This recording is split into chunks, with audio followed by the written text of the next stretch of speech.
I want to tell you a little bit about what we know about why some habits matter more than others, and particularly how leaders can use this. And to tell you about it, I want to tell you the story of Paul O'Neill at Alcoa.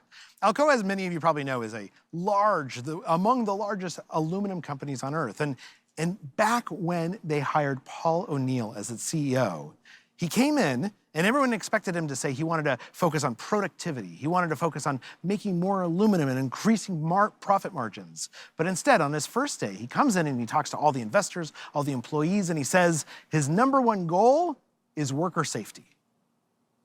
This causes everyone to kind of freak out. Worker safety. Aluminum plants are these incredibly dangerous places. In fact, it wasn't uncommon for each plant to have at least one serious injury a year. Some of them were having one serious injury a month.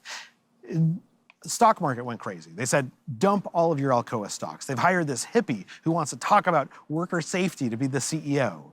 But Paul O'Neill had this idea.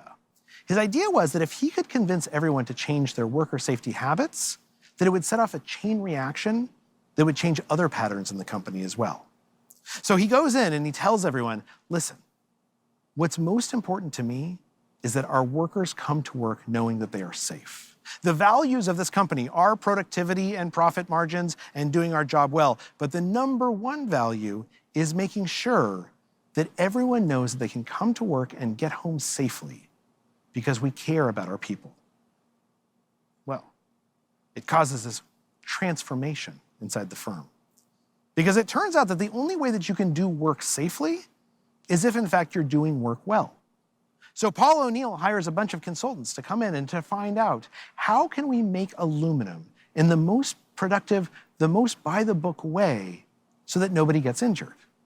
Well, for years, the unions in Alcoa, they had been fighting this kind of efficiency training because it seemed like it was designed simply to line the pockets of the executives, not to improve workers' lives. In fact, there had been a strike just a few years earlier that had encompassed multiple states. But now Paul O'Neill comes in and he says, look, I want to do efficiency studies, not because I just want to line my own pockets or increase profits, but because we believe in worker safety. We need to change worker safety habits. I want to get us to a place where we have zero injuries at all. And suddenly the union says, look, I can believe in that. That's something that I can get behind. And so they come in and they do efficiency studies. They figure out how to change habits throughout the entire company. The way that you make aluminum safely is that you make aluminum well. And then, once habits changed around worker safety, they started changing around everything else. Because all of a sudden people started saying, well, look, if we can bring down our worker injury rate, which they did, then that probably means we can do other things as well. We can probably start making aluminum just in time. We can probably communicate better. And it turns out that, in fact, in order to communicate well, in order to have a safe plant, you have to be able to know when an accident is happening as soon as it happens, which means you have to improve your communication with your workers, which means you have to build systems and habits that allow the floor workers to communicate to the executives as soon as something goes wrong so that they can step in and fix a problem before it actually hurts someone. When Paul O'Neill decided to start focusing on worker safety habits, he set off a chain reaction that changed communication habits, that changed efficiency habits, that changed cultural habits of how people interact with each other, where instead of fighting, management and unions were working together to accomplish a goal. These are known in the scientific literature as keystone habits.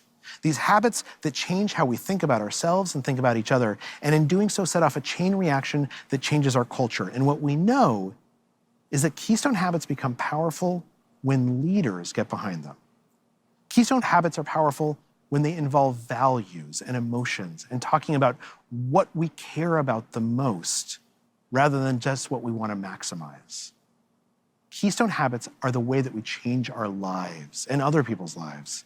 And as a leader, identifying the keystone habits in your organization, in your family, in your team, in your life, and saying, I want to optimize for that, will set off a chain reaction that makes everything flexible and everything better.